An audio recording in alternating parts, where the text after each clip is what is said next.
साथियों, आज हम लोग पढ़ने वाले हैं ज्योग्राफी। हम लोगों ने पिछले वीडियो में पढ़ा था आकाशगंगा के बारे में। उसमें हम लोग सन के बारे में पढ़े थे। हमारा दूसरा सबसे नजदीकी जो तारा था प्रोक्सिमा सेंचुरी के बारे में हम लोग पढ़े थे और जाने थे कि कितना कम मतलब नजदीक होता है, कितनी दूरी होती है, ये सब हम लोग उसमें पढ़े थे। इसमें हम थोड़ा सा और आगे पढ़ने वाले हैं। इसमें हम लोग आगे पढ़ेंगे कि ये जो हमारी आकाशगंगा है, इस आकाशगंगा में नक्षत्र के बारे में पढ़ेंगे, तारामंडल के बारे में पढ़ेंगे, सौर मंडल के बारे में पढ़ेंगे और थोड़ा सा हम लोग ज्योतिष के बारे में भी पढ़ेंगे। ठीक है, चलिए शुरू करते हैं। यहाँ पे आपको अपनी आकाशगंगा दिख रही है। यहाँ मान लीजिए आपका चमकता हुआ सन है। यहाँ पे आपका ये सन है, सन दिख रहा होगा आपको। ये जो सन है हमारा, ये जो सन है, ये इसके जो आसपास ये पहली लेयर होती है,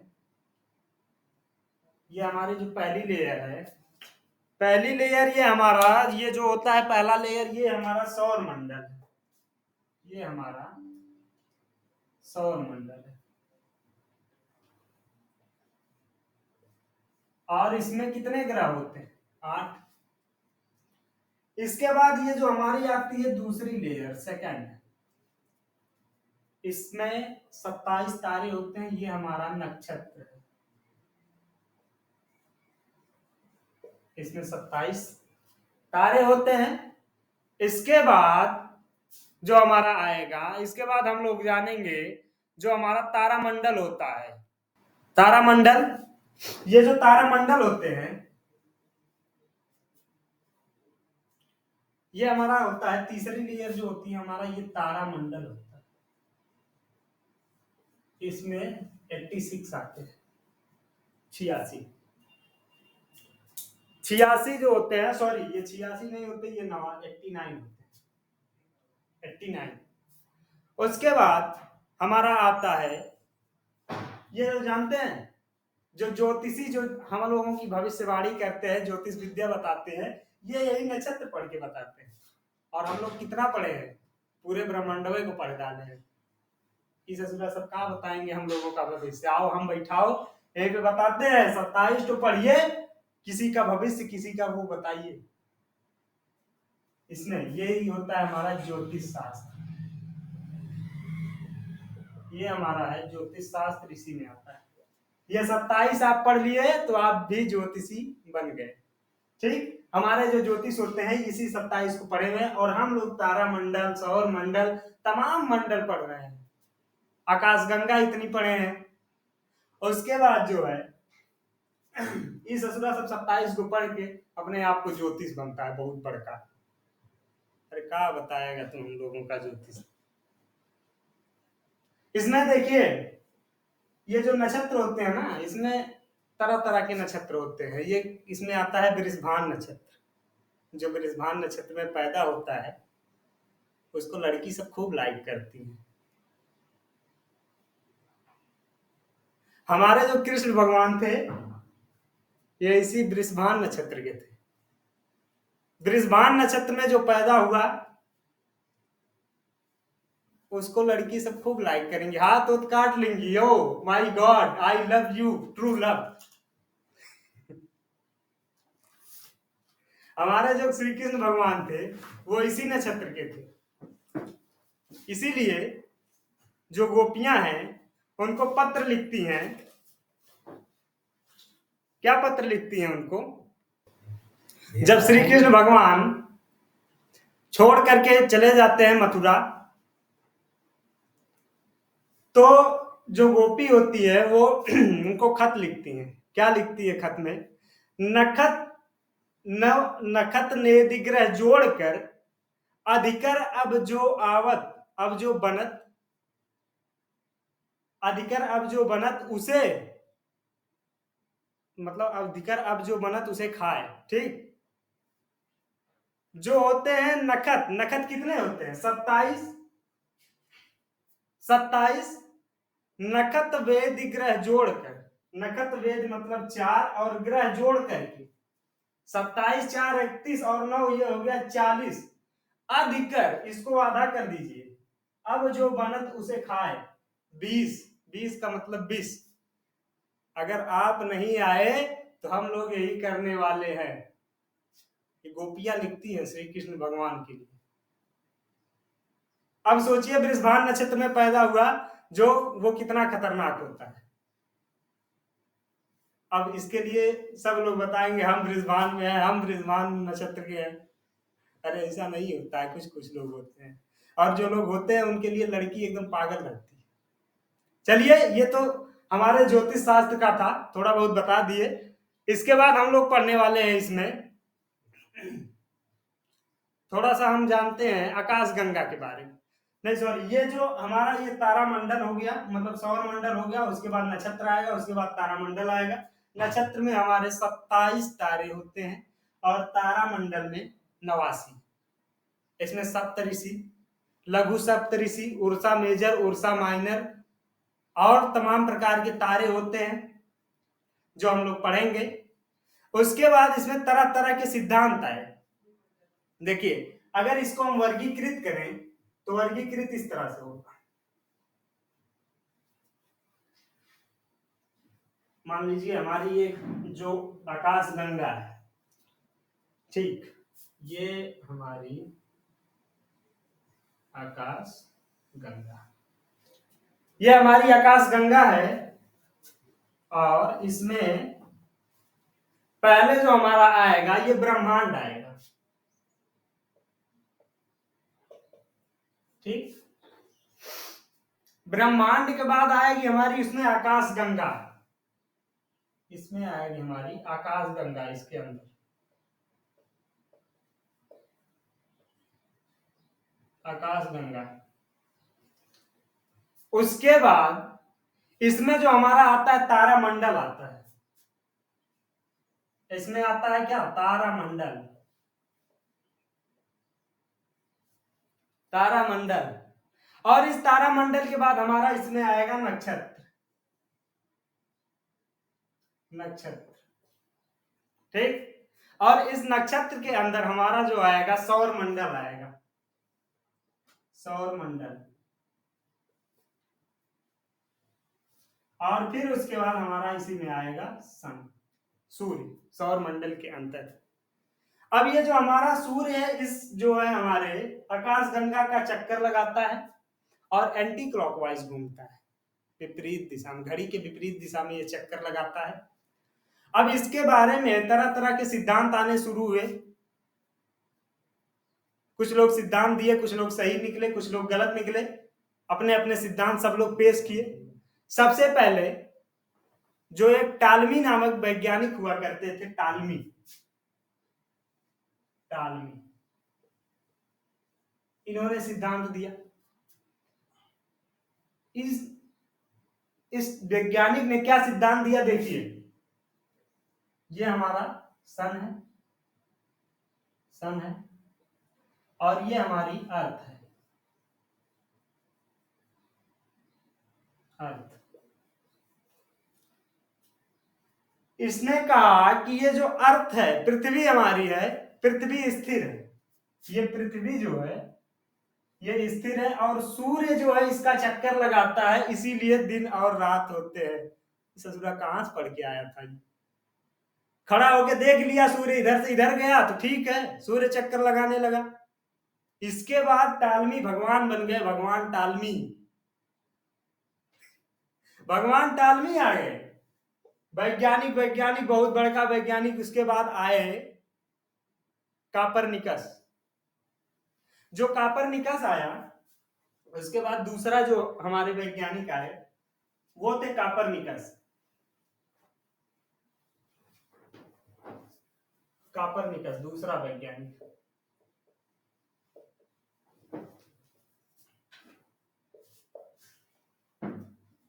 कापरनिकस ने कहा है ससुरा ये गलत बता रहा है, ये गलत बता रहा है, ये जो पृथ्वी है ये चक्कर नहीं लगाती, सूर्य चक्कर लगाता है पृथ्वी का। इसने बताया कि ये जो सूर्य है, सूर्य चक्कर लगाता है पृथ्वी का, लेकिन किस आकार में, ये लगाती है ऐसे गोलाकार, ये हमारा सन और ये हमारी पृथ्वी। इसने कहा कि ये सूर्य चक्कर नहीं लगाता, सूर्य स्थिर है। इसके सिद्धांत को काटा और अपना सिद्धांत पेश किया कि सूर्य स्थिर है और पृथ्वी सूर्य का चक्कर लगाती है। ठीक है। उसके बाद फिर एक वैज्ञानिक आए और उस वैज्ञानिक का नाम था कैपलर। तीसरे वैज्ञानिक आते हैं कैपलर। कैपलर ने कहा सूर्य पृथ्वी तो चक्कर लगाती है, लेकिन किस आकार में लगाती है? वो जो है गोल गोल चक्कर नहीं लगाती, वो दीर्घ वृत्ताकार वाले पथ पर चक्कर लगाती है। तो उसने क्या कहा कि ये दीर्घ वृत्त पर चक्कर लगाती। ये हमारा सन है,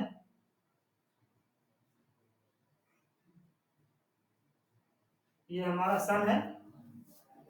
इस सन का चक्कर ये दीर्घ वृत्ताकार पथ पर लगाती हमारी अर्थ पृथ्वी दीर्घ वृत्ताकार पथ पर, जिसको हम कहें तो अंडाकार पथ पर भी चक्कर लगाती है। ये कैपलर का सिद्धांत था। कहीं कहीं किसी किसी नोट्स में मिलता है कि कैपलर जो कापरनिकस का ग्रीक में नाम ही कैपलर है। ससुरा कौन बताया तुमको? कैपलर और कापरनिकस दो अलग अलग वैज्ञानिक थे। इतना याद रखना हमेशा, कैपलर और कापरनिकस ये दो अलग अलग वैज्ञानिक थे। और उसके बाद फिर जो आता है गैलीलियो। गैलीलियो ने एक टेलीस्कोप बनाया। जो हमारे चौथे वैज्ञानिक आते हैं गैलीलियो।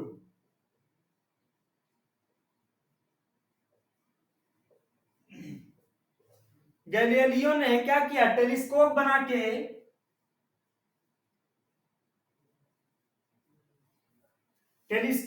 करके इसको प्रूफ कर दिया। टेलीस्कोप से क्या कर दिया? प्रूफ कर दिया।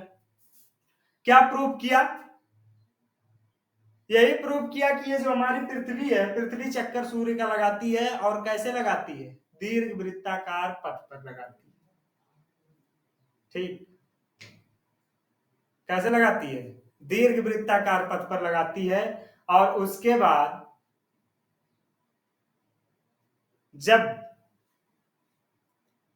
जब ये जो है इन्होंने टेलीस्कोप जो बनाया था वो पृथ्वी पर रख करके ये देखने वाला था कि सूर्य को देखा जा सकता, अंतरिक्ष का अध्ययन किया गया इसके टेलीस्कोप से।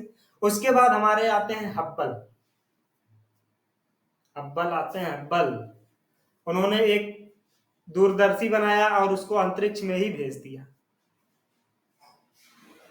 क्या किया इन्होंने दूरदर्शी बनाई और उसको अंतरिक्ष में भेज दिया और उसी का नाम दिया गया हब्बल टेलीस्कोप। क्या नाम दिया गया? Hubble telescope. जो हमारे अगले वैज्ञानिक आते हैं, टलमिया को हटाएं, ससुरा झूठे जगह की। इसके बाद हमारा आता है हब्बल।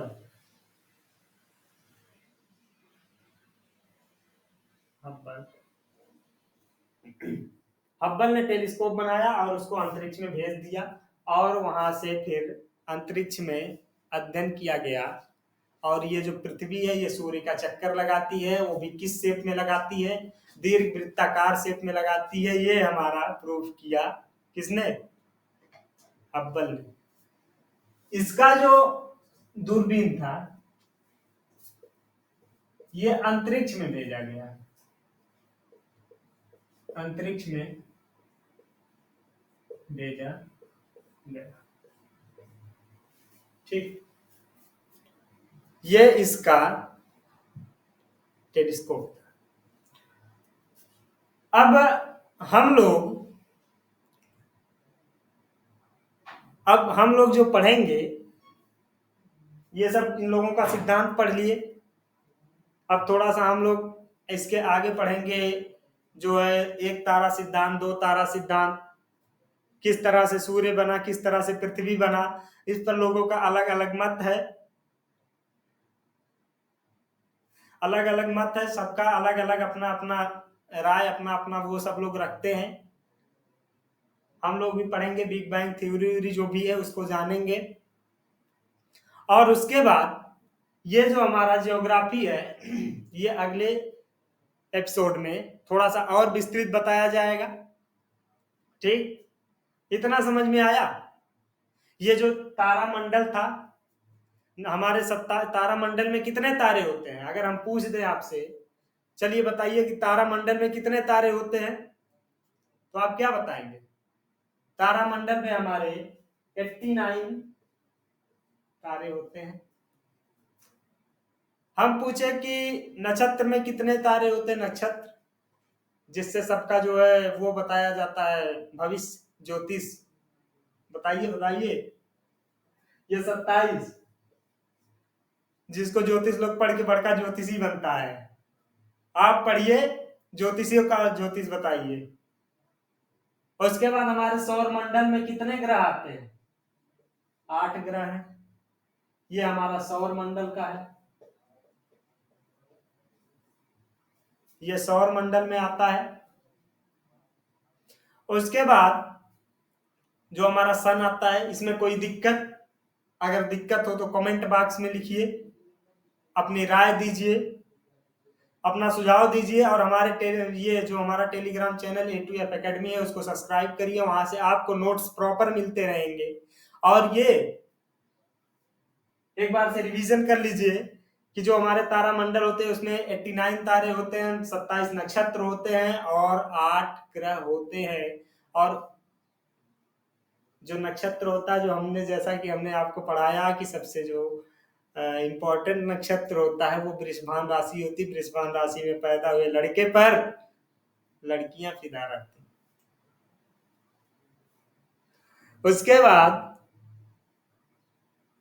हम लोगों ने पढ़ा कि तारा, ये जो हमारा आकाशगंगा है, ब्रह्मांड है, इसका वर्गीकरण हमने पढ़ा। पहले ब्रह्मांड, ब्रह्मांड के बाद आकाशगंगा, आकाशगंगा के बाद जो आता है हमारा तारामंडल, तारामंडल के बाद जो हमारा आता है नक्षत्र, और नक्षत्र के बाद हमारा आता है सन। सन एक चक्कर अपना आकाशगंगा का 25 करोड़ वर्ष में पूरा करता है, जिसको हम लोग ब्रह्मांड वर्ष कहते हैं।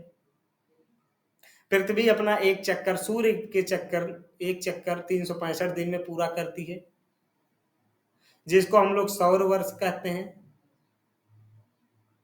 इसको ब्रह्मांड वर्ष, कॉस्मिक ईयर, ब्रह्मांड वर्ष यानी कॉस्मिक ईयर, ये 25 करोड़ वर्ष का होता है। और सौर वर्ष जो हमारा है, सौर वर्ष, ये हमारा 365 दिन का होता है। इतना आ गया समझ में? कोई दिक्कत, कोई परेशानी? एक नक्षत्र भी आपको हम पढ़ा दिए, थोड़ा सा और हम लोग इसमें पढ़ेंगे अगली वीडियो में। तब तक के लिए जय हिंद, नमस्कार, धन्यवाद।